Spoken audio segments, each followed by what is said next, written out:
Hello, welcome back to the Music Musings podcast. It is just me today. This is Patrick, not Derek. I don't know if you can tell the difference because our voices are very, very similar. Anyway, welcome back. We're going to do something a little different today. This is going to be the first episode in a series we're going to call the Half Step series. Now, usually Derek's around, but we got into a little beef. He'd said something about West Coast is better than East Coast. He even said that 80s music is better than 70s music.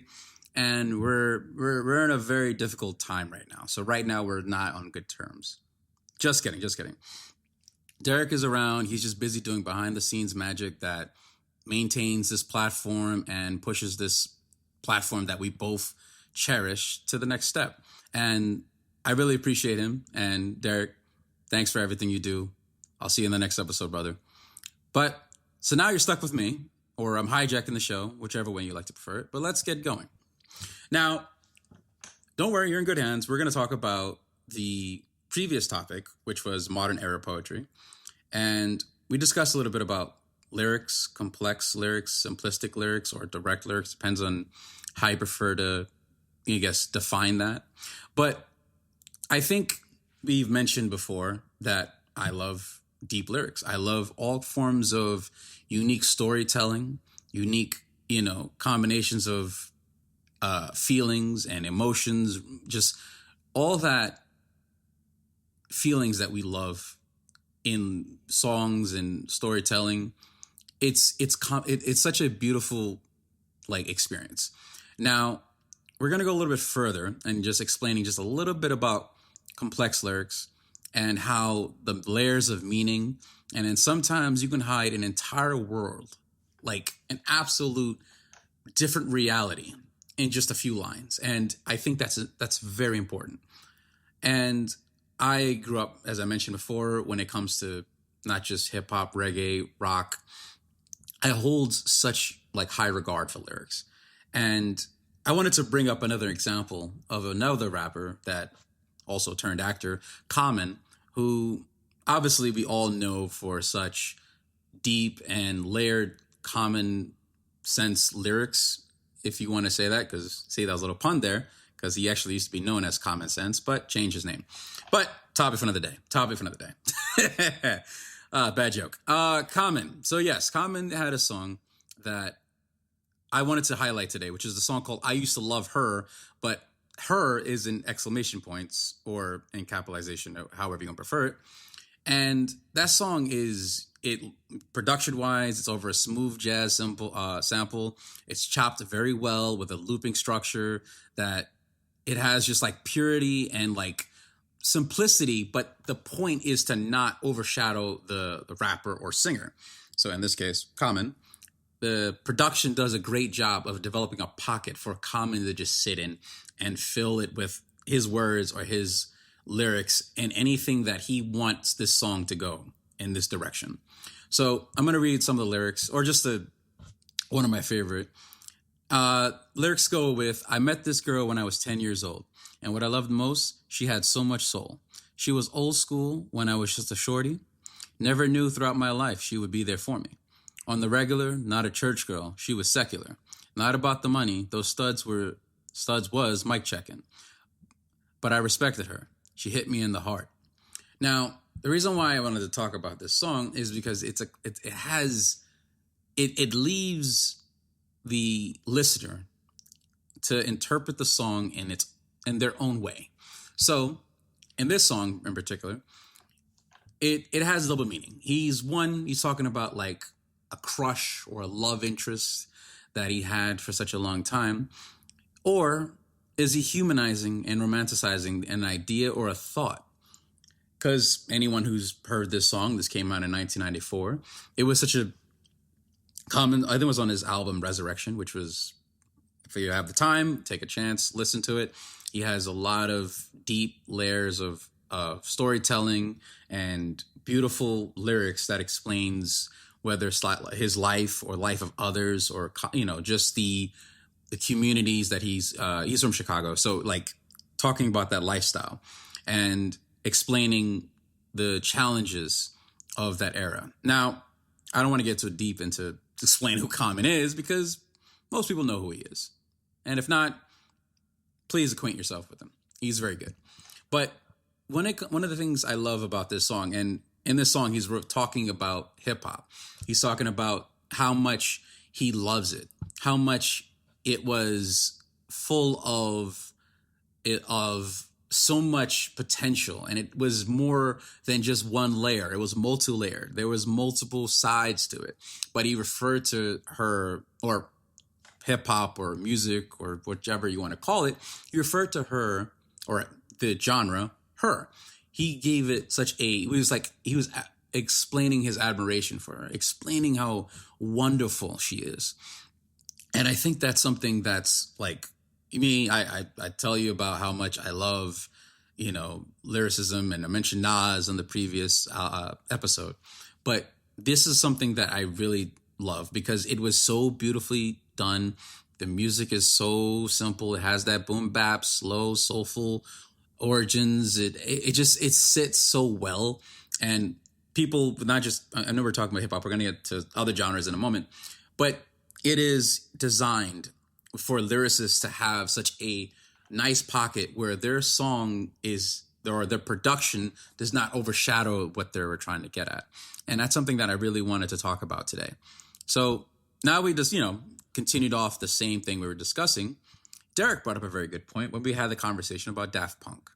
Now, when it comes to music, like I said, we naturally want to hear lyrics or a singer or a rapper or an artist portray what they want to say with their lyrics. But it takes a special, different kind of love and passion and skill to be able to tell an entire experience with very to little to no lyrics. And Daft Punk is a perfect example. We talked about that in the last episode. How you can express emotion, energy, storytelling, and imagination without a single word. And they've done it for decades and have, if anything, redefined how we look at modern house music in particular, or electronic music today. So we're going to talk a little bit about electronic music or house music. I know that's a very umbrella term, but it is. And we could talk about the origin, how the technology was actually from synthesizers. I think it was called the Moog synthesizer. And this is back in like the 60s and 70s. And I can explain all that technological thing, but I'm not trying to put you to sleep. Okay. We're not going to do that today.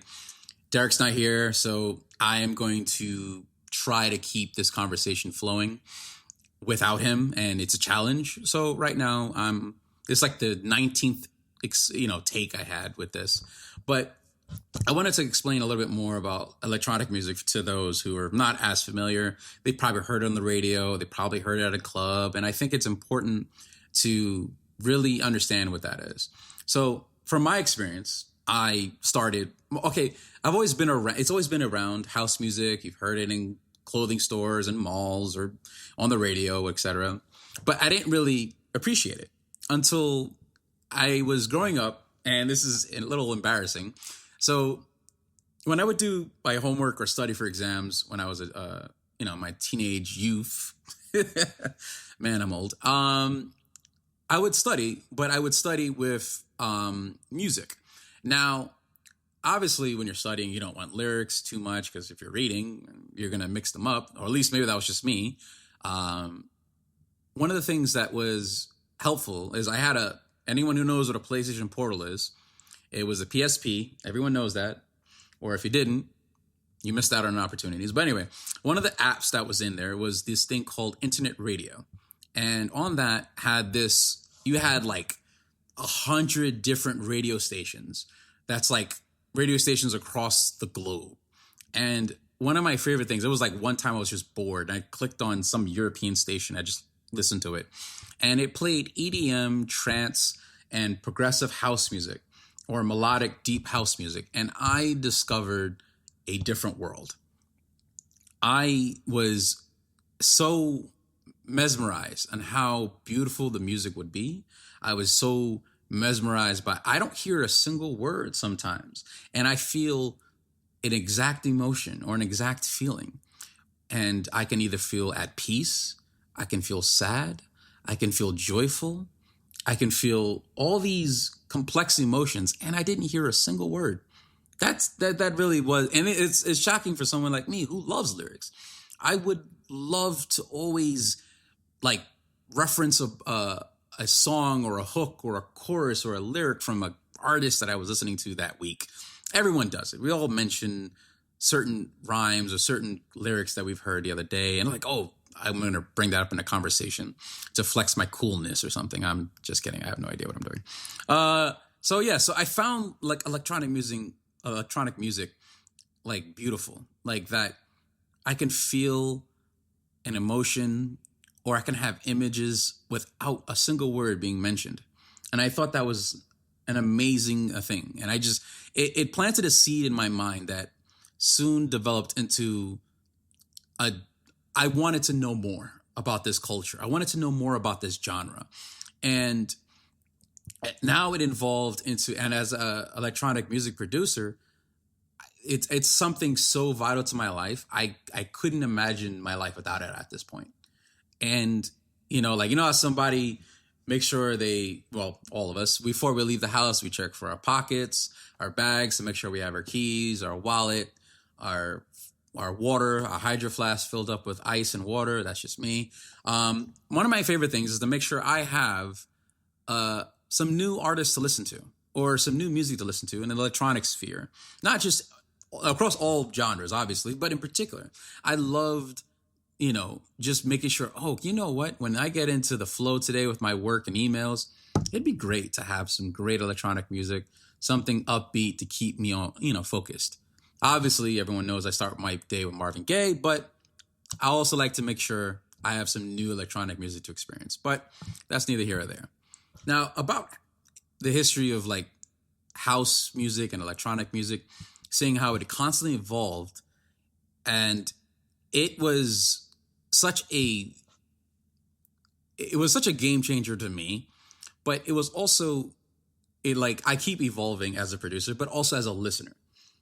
As a listener, it creates such curiosity to listen to something new. I'm like, I want to know what these new guys are doing now. Like, I'm listening to people from Europe, and such as the Netherlands, or from France or UK, Germany, Spain, all these countries in the European. Then there's Canadians, there's Koreans, there's Japanese people. There's so many artists and producers that are from so many parts of this world. And they have either they combine elements that are similar to their culture, whether if you're from like a Caribbean culture or Afro house in particular, they're going to use a little bit more natural instruments from their culture. That's going to have like a specific shaker, a specific percussion, or a bongo, or anything that's like very unique to their culture. And they're going to use it in certain rhythms and certain grooves that's unique to them. And I love that. I love that they're taking something and they're expanding it, or they're adding their spice to it. And it's wonderful. I love to see that. It's such an inspirational thing. And we're talking about one of my favorite music producers, or house producer, is Black Coffee. He's from South Africa. And he uses such melodic pianos and deep grooves. And it's like super, like it has such an infectious vibe to it. And I wanted to just basically talk about, this genre. It's such an umbrella term, electronic music, but because there's so many different ways to take it. There's so many different unique opportunities with this genre. But when we talk about house music or electronic music, we have to recognize the pioneers. All right. So I know about two of these, which is the ones I'm going to mention, because I know them a little bit more in depth. And we're talking about the pioneers such as Kraftwerk, who was the pioneer of electronic music.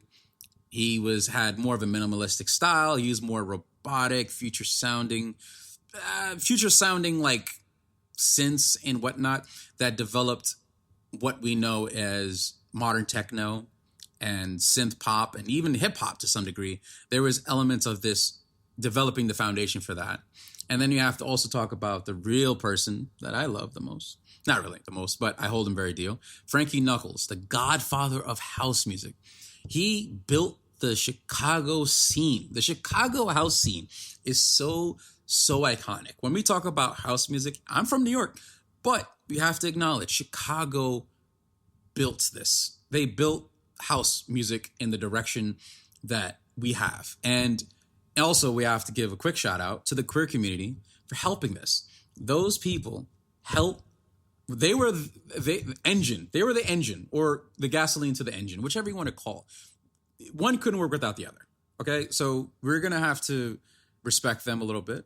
And one of the things that I love about Frankie Knuckles was it was such a unique blending of samples and chopping of like either old records or a vocalist that'll be on the track. If you ever actually, I'll give an example.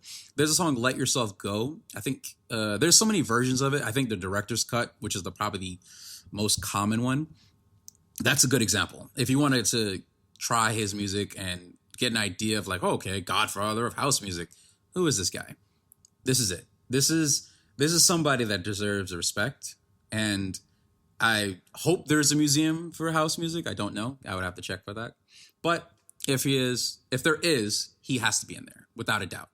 And so much of the house music scene, the house music genre, we have to respect that it came from this guy. He helped shape it to where it is. But now I'm stop with this whole, worshiping this guy, but and you're like, who is this Frankie Knuckles guy? Sounds like a boxer, but moving on. Modern legends. Let's get to someone that I think we all know, and let's reference back to Daft Punk. That would be considered a modern legend. Okay, that duo has developed house music in a way it's been reinvented. It's like has pop, has so many different unique sounds, especially 70s disco, and especially 70s French disco. That music it's wonderful. And like everyone knows, I'm sorry to ruffle some feathers, including Derek's, 70s will always hit a special place for me. 70s always it's just the way the soul, take whatever genre, okay?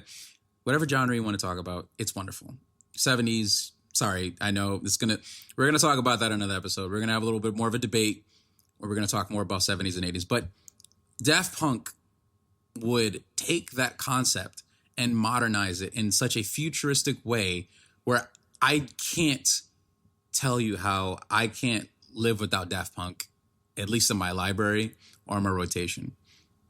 And one of the most important elements that I love about Daft Punk is they took liberties, they experimented, they took a chance, and honestly, my hats off to them, really, really well. But we know Daft Punk, and another person that a personal favorite of mine, Tiesto. I believe he's from Netherlands, or I think he's Dutch. Don't take my word for it. But he was a pioneer of trance music, uplifting melodies and like long form mixes. He set like a new standard for the genre. And that is another person that we need to give flowers to. And one of the most important elements I like about him too is when it comes to the new era of producers and artists, he's such a frequent collaborator. And if anything, a super supportive. He's helped bring artists or producers like Hardwell and a few others, like helps them get their start. And those are also big names in the music genre as well, or electronic music, but music in general. And if you ever want to listen to a song to kind of reference it, there is A Town Called Paradise, which is, I think, a single off of that album, Seika album, and another song on that same album called Shimmer.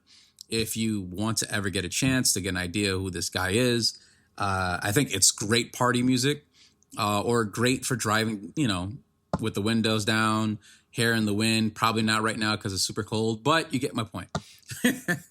So one of the things that I think would be great is when we talk about electronic music and EDM, drum bass, deep house, soulful house, techno house, tech house.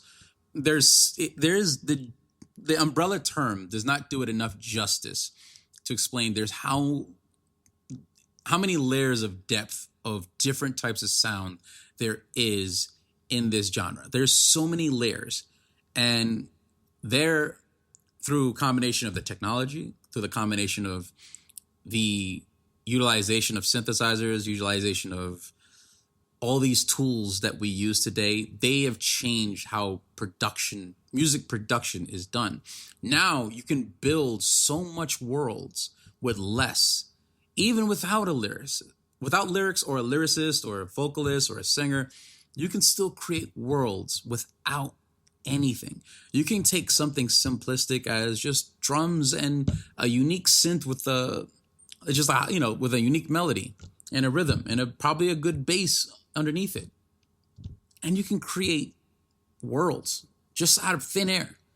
And these guys did a really good job. So I wanted to just take that time to appreciate that and spend that time obviously talking in your ear as you're living your life and you're like, great, this guy knows too much about electronic music.